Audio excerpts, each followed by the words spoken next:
Alright, it's my little shelf where I keep the microgreens. Like this, just this little bubble wrap.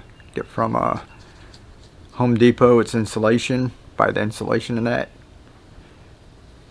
Have it all put on here. A little fan. I just want to show y'all real quick. Alright, got some basil growing back here, right?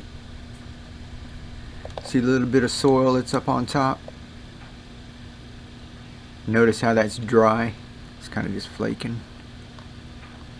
It's because I got this little fan going right here. And it's on low. It's just a little $7 fan. I think I got it at Ollie's or something like that. But this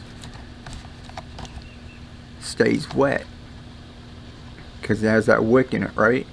Then once your plants sprout, this top layer here gets dried out from this. That cuts down on the mildew. Lots of people are having problems with mildew, you know, with this self-wicking tray that stays wet all the time. And I haven't done anything to this. Planted that about 6 or 7 days ago.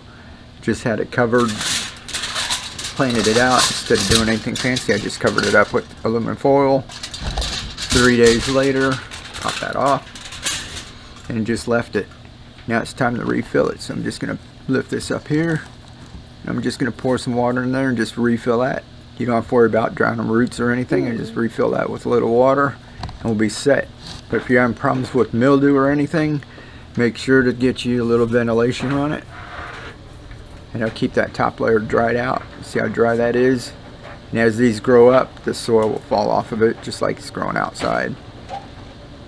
But then that'll kind of cut down on your mildew problem. If you have mildew problems, go ahead and give that a try. Either use this soil or put a thin layer of real fine, fine grade vermiculite will also do the same trick.